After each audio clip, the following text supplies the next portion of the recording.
Welcome to Desmond Show with your host, Dr. Robert Osoro at Romy TV Africa. I'm telling you, this is your favorite show at Romy TV Africa. Remember, it is about what is your story. This is where you share your story. This is where you are welcome. This is the place that where we cater your feelings. And today, in this show, I'm joined with another guest. I'm telling you, the show itself is a big show in the bench. We are in the bench, coming to you. Wherever you are, just go to our social media platforms, like, subscribe for us, tell us where you are watching us from. Keep tweeting at Romy TV Africa, Dr. Robert Osoro. Send your questions, send your texts, and we are here. We do. Without wasting time, allow me to introduce my guest. But our guest today, she's here with me, and she has walked a journey. She's a bold woman, a strong woman. I'm telling you, they're women and they're women. She's one of the strongest women. She will tell you her journey, how she has been living with HIV positive, and that has been in part of her life, and she has been part of the life, and that has not limited her from her dreams and visions. And she's here with me. She'll be sharing her story at Desmond Show. What is your story? With Dr. Robert Osoro at Romy TV Africa. Keep following us, keep watching us as we bring you the story. Wairimo. Yes. Karibu sana. Asante sana. How are you? I'm good, how are you? I'm telling you, it has been long. We have been talking, we have been planning for this show, but finally we are met. Yeah, finally. So, it has been a long journey. It is. You are a strong woman. Yeah, I am. And today you are in our cameras at Romy TV Africa. Yeah. I'm telling you, Susan, you know, she's known as Susan Wairimo Meta, A.K. Nyarasembo. Nyarasembo. She's here. Atatuambia ilitoka wapi. Nyarasembo. Maybe there is someone that who is watching you for the first time ever, Yes. has never seen you before, maybe has never heard your story. I know that you have a story. Yeah. You have shared your story properly, you have shared everywhere, but still we say that every day is a new dawn, Yes. is a new beginning. Maybe looking at camera too, you can maybe introduce yourself, tell us your names, how, where you are born, maybe school or raised up, for somebody watching you for the first time ever. Sure. So, my name is Susan Wairimo Meta, also known as Nyarasembo on the social streets. I'm an activist, I'm also an advocate, and a professional trained counselor dealing with HIV/AIDS. I'm 40, turning 41 in a month. I was born in Nairobi, but raised in Nakuru. I schooled in Nakuru, and then I came back to Nairobi. Yeah, and I went to St. Joseph's Primary School in Nakuru, and high school I went to St. Anne's in Nakuru, and there whereby I came, after high school, I came to Nairobi, and I joined Graffin's College, and I did a diploma in business management, but I never got to practice that. I ventured into the hotel industry. Yeah. Wow, so you are an hotelier. Yes, a retired hotelier, that is. What do you mean by saying a retired hotelier? Around 2018, after I got very sick and I tested positive in 2019, I had to take time off and heal, and I decided just to stop being a hotelier and venture into other things. Okay. So I'm no longer a hotelier. I'm not doing anything to do with hotel management and stuff. Okay. Yes. Okay, now Susan, you are telling us your story about you were raised here, born here in Yes. Kitengela, Yeah. but you schooled in Nakuru. Yeah, I was actually born in Nairobi, You were born in Nairobi. in Uthiru, that is in Kabete. So, and then at 3 years, we went to Nakuru, where I grew up. I went to Arap Moi Children's Home Nursery School, that was owned by the former president. And then I went to St. Joseph's Primary School, which is a Catholic school. And then I went to St. Anne Girls High School, but in Nakuru, in a place called Lanet. Then I came to Nairobi, and we moved. Actually, my parents moved to Kitengela around 2008, but personally, I moved to Kitengela in 2014. Okay. So you Yes. have been in this city for the almost 8 years now. Yes. Yeah. Yeah. So, I've heard your story before sharing, and I say that we also need to feature your story because there's someone that who needs to hear this story. There's someone that who needs to be encouraged. Yes. Maybe when we talk about people when they hear activists like HIV activists, all people need to understand those terms, what it means, Yes. how it is working before we come to the story.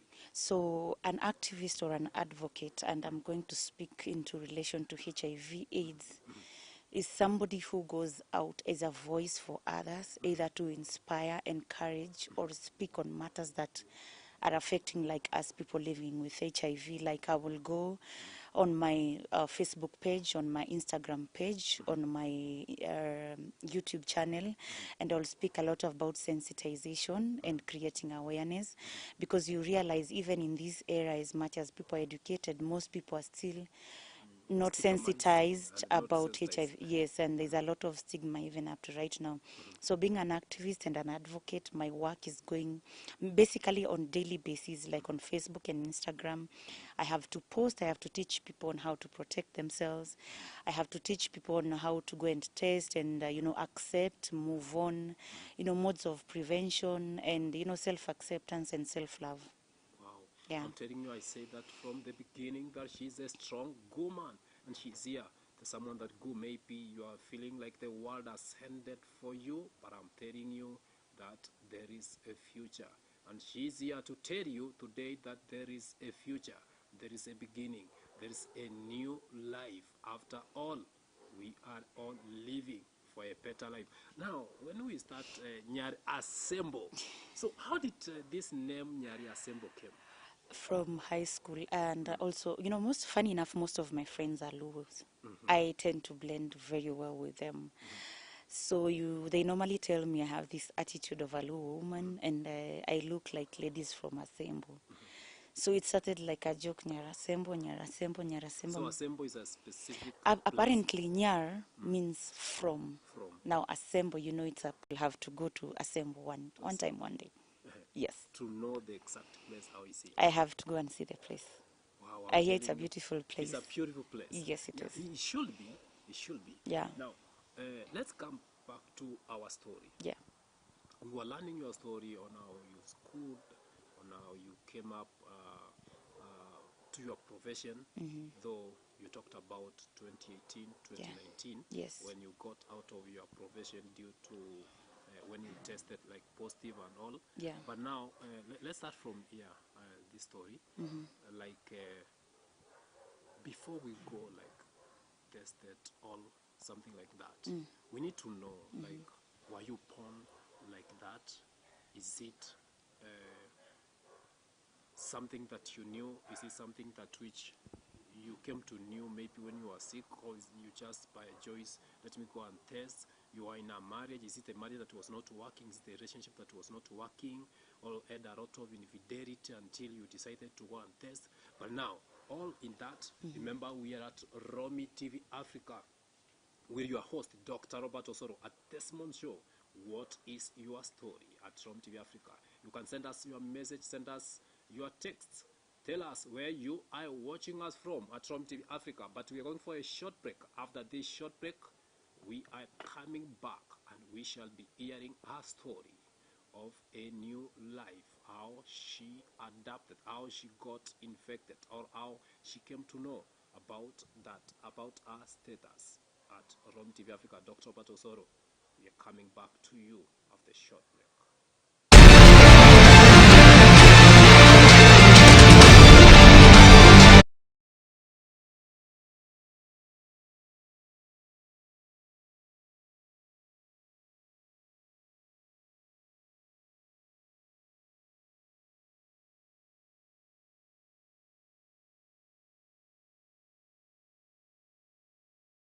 But this is Dr.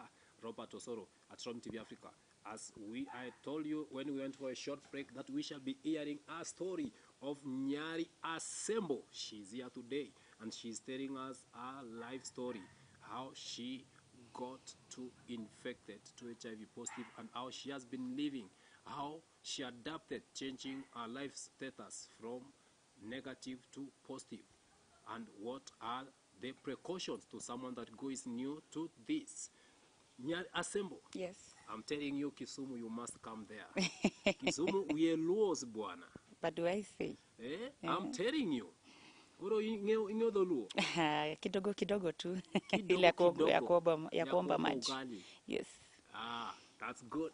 So now, there is this story that now we went a break when you had decided now to change the career. But now before you change the career, this time you are working. We want to hear your story Okay. on how it went until the time you decided to go and get tested. Okay. Then now, from there, we will move to the next segment. Maybe you can just Sure. face camera too Yeah. directly, and then So what happened is, being a hotelier, I've worked in reservations management. That means something to do with front office, and also running other departments like housekeeping and what have you in a hotel. So I was in charge of that. So I've been working on contracts in South Sudan under Africa Expedition, which is under Lonro Africa. And so I've been in and out of South Sudan and Kenya. And so around 2018, I'd gotten another new contract from around June, the second week of June. Because normally what happens, our contracts were very short, but you know how passionate you are with your job determines how you get the next contract. So most of the time I used to be poached. So this time I was poached into a new different company. And I remember I went back to South Sudan, and then there was a challenge because the position that I was given, the former person was a white person. And the guys who were in other positions couldn't understand why a lady had acquired that position and a black lady.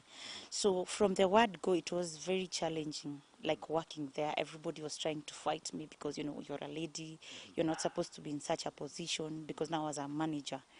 And I remember my mom got sick in between there.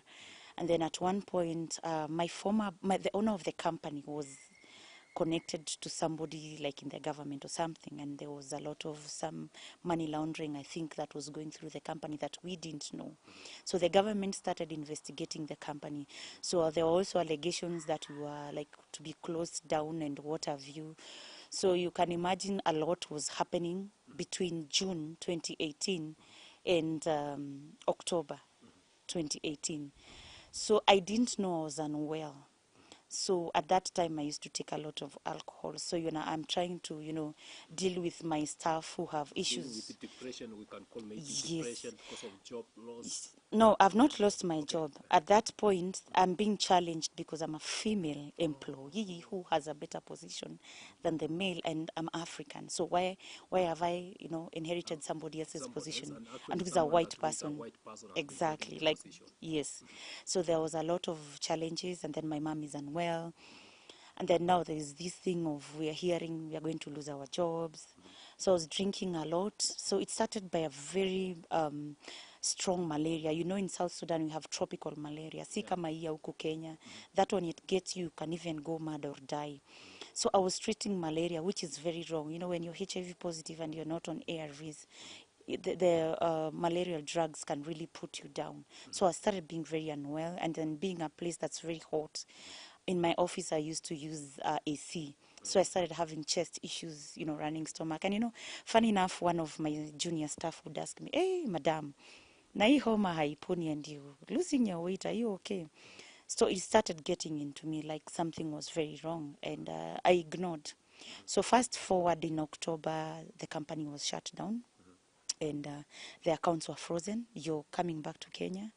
You don't know where to start. So I came. So that was, I think, the major issue that now affected me, because I landed in Kenya, and then I was in a relationship. And then I come to find out this relationship, there were other issues that were happening that I didn't know. So I think a lot started affecting me. Now I plunged myself into serious drinking. What Like, do you mean, maybe, Vanessa, when you say that there's other issues were happening in this relationship?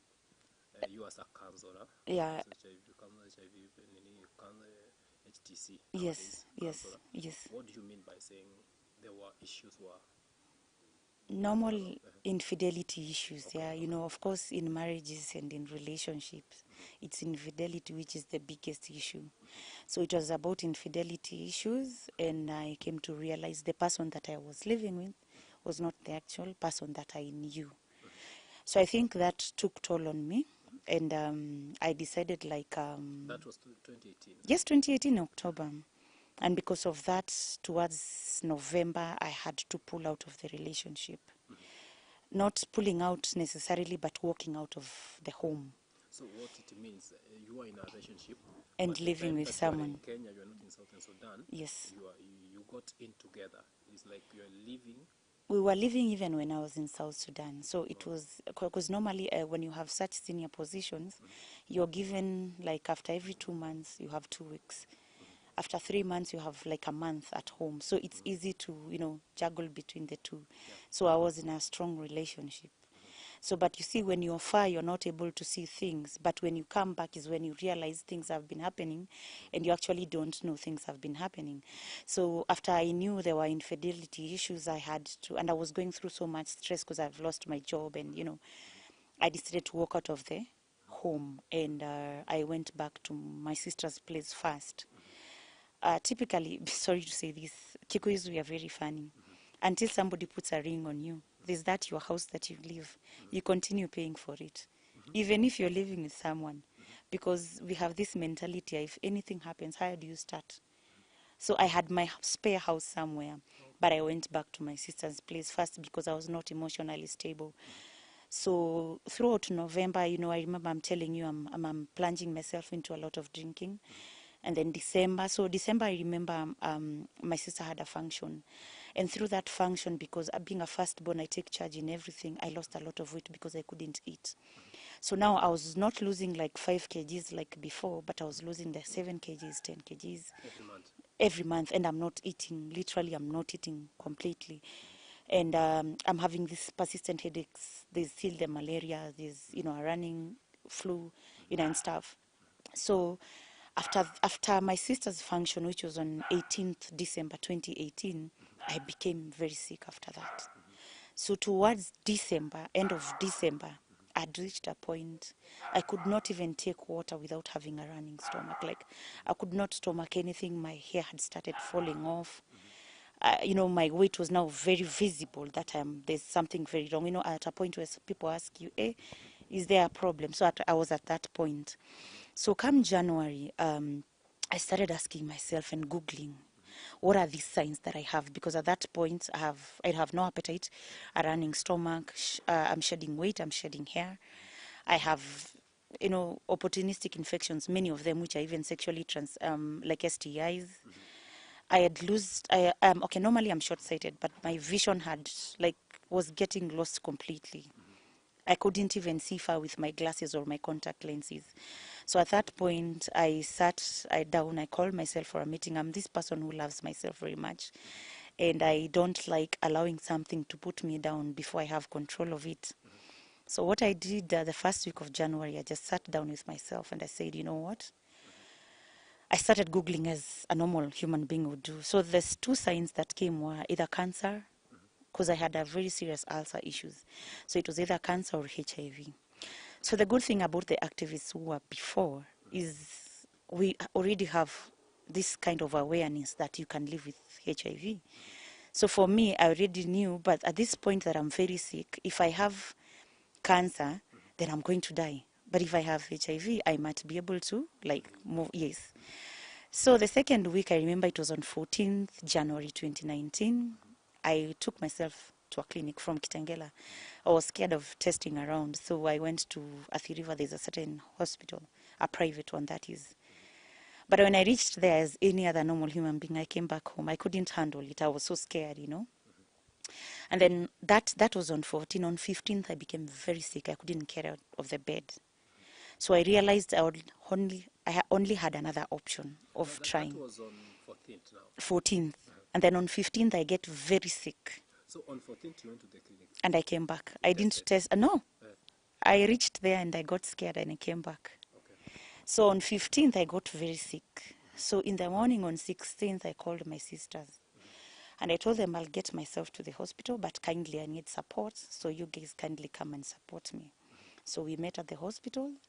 I just went to the triage and I told them, you know what, I just want to do a HIV test. They were like, you need counseling? And I'm like, no. By the time I'm walking into the hospital, I'm mentally prepared. Let me have the counseling after. So my follower, we only 3 of us, my follower was very scared. So she decided to stay at the triage. And my last born sister walked with me inside the lab. So, you know, the lab technician will tell you, do you know how to read the rapid test kit? And then he explains.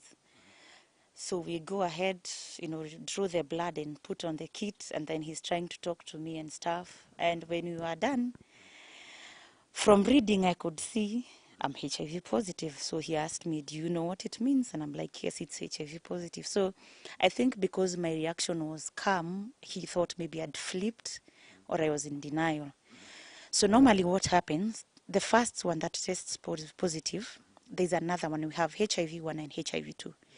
HIV-1 is normally found in East Africa. So they have to determine which HIV you have. So we took another kit and they did a test and I was found with HIV-1, which is common in East Africa. It spreads very fast, but it doesn't kill that fast like the other one, which is HIV-2, which doesn't spread very fast. It's not that lethal, but when it kills you, it puts you down completely. So I tested positive for HIV-1. So now he's still thinking, my sister is crying, but I'm just calm.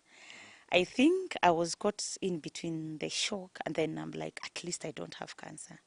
You know, I'm a strong natural. I've gone through, like I've been sick for 16 years. I've had a tumor. I've gone through three surgeries. So I think it has made me to be bold. So the doctor took me to a counselor. They took me through counseling.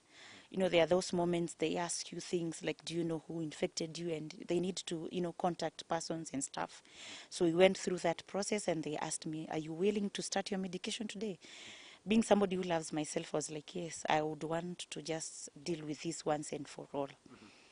So yeah, I started my medication immediately. They took my blood because they don't deal with HIV. They had to refer me to a fever level 4, whereby I had to do a CD4 count test. Yes, and after a week, it was determined my CD4 was 248. That's after a week. Yes, after a week. And The CD4 was? 248, and it's supposed to, when it's at 200 and below, it's full-blown AIDS. So I was close to full-blown. At full-blown is where now all the TB and what have you. Yes, because your immunity is at your lowest. Yeah, so that's when I just had to accept and, you know, move on. Yeah. So when we come back, we shall be telling you the story. I'm telling you, this is Romy TV Africa with Dr. Osoro at What is Your Story? At Desmond Show with Nyari Assemble. You need to learn this. You need to hear this. She's a strong woman. I told you from the beginning that she has a story to tell you. We are coming back after this short break. Don't dial that dial. Just remain there. Keep watching. Keep listening. We are coming back.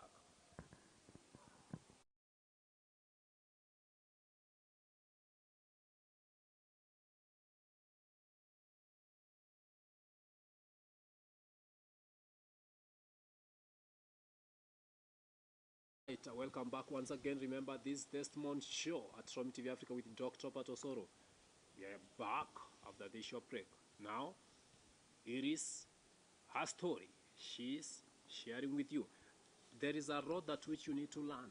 That there's life after testing, turning from one status to another. And this is what that we are here to hear. Nyar Assemble. Yes. Tulisema kwa that name, it looks sweet. It is a good name. You know, there is a way Luos keep calling that name.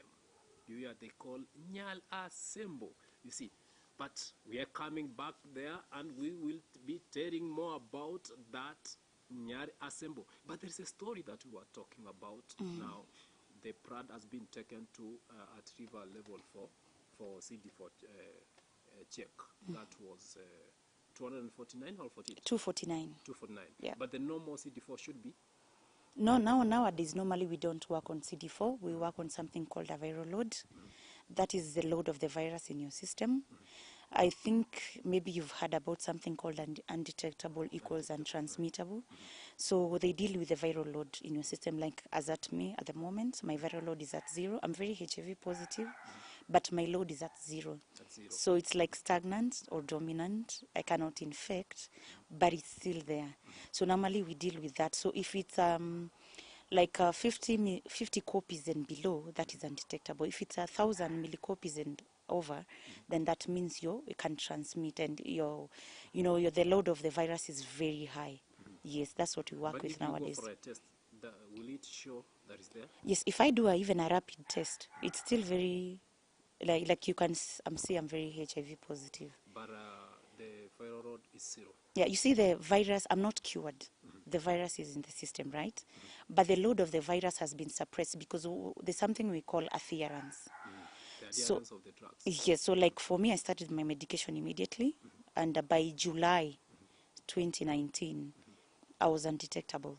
So I've been undetectable since July 2019 because That I means adhere. within the first 5 months, Six- since almost you 6 knew months. Your status, Yes. almost 6 months. Yes. You knew that your status. Yes, Immediately you started the ARVs. the ARVs, Yes.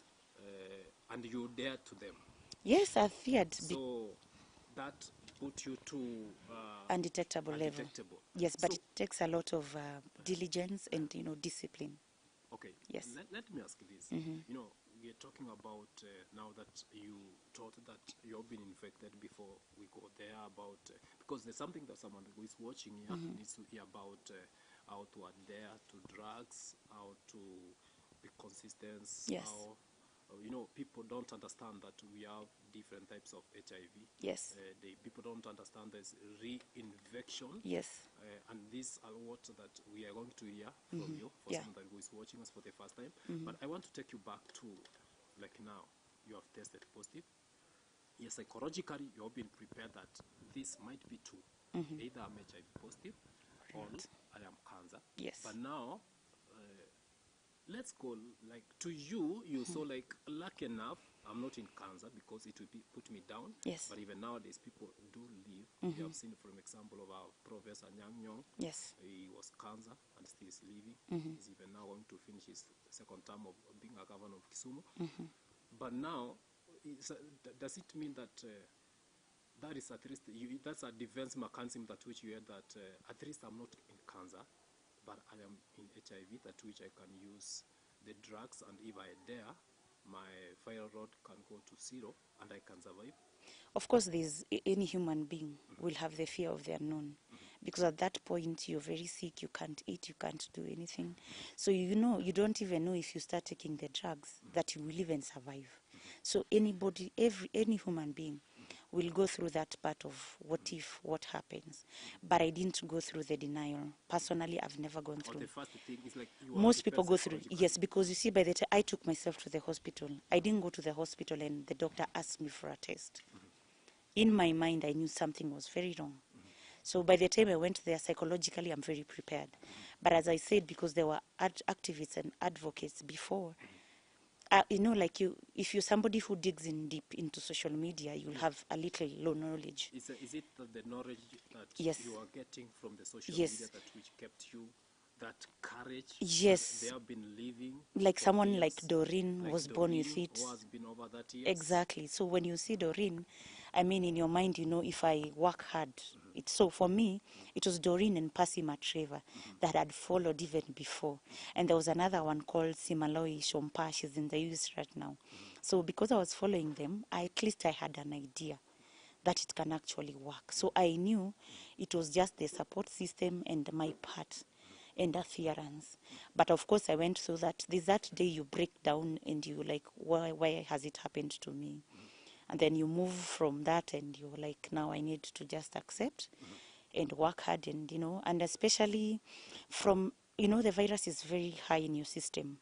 So the first 1 to 3 months, the virus is fighting the medication. So your body becomes the casualty.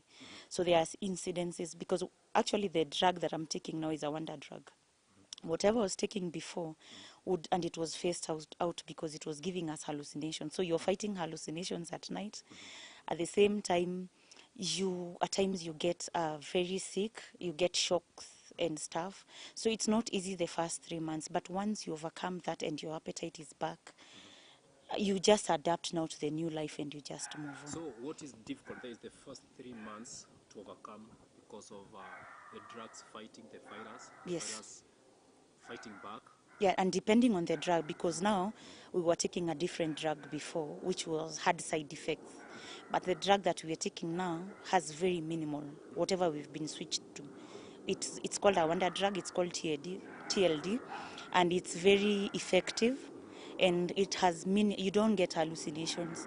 I think for me, the only thing I've experienced is insomnia, lack of sleep. What do you mean when we talk about hallucinations? Like you're sleeping and you start seeing like aliens, ghosts, you wake up shouting, imaginary things. Imaginary things. Yes, imaginary Is it scary the things. drugs which was causing that? Yes, it was the drugs, and that's why it was phased out. That particular drug has been phased out. So Nobody's take it. Nobody.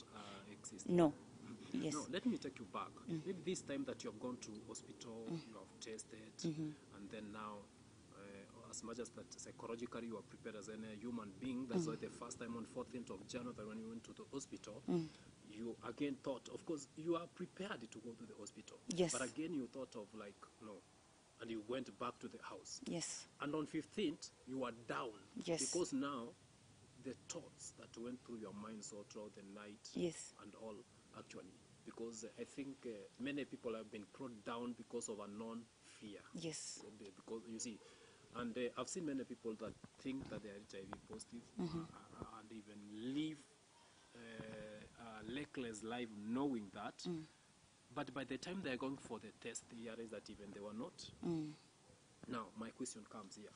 Maybe when you tested like HIV positive, did you thought like, who is this? Maybe has infected me? Did you have that anger?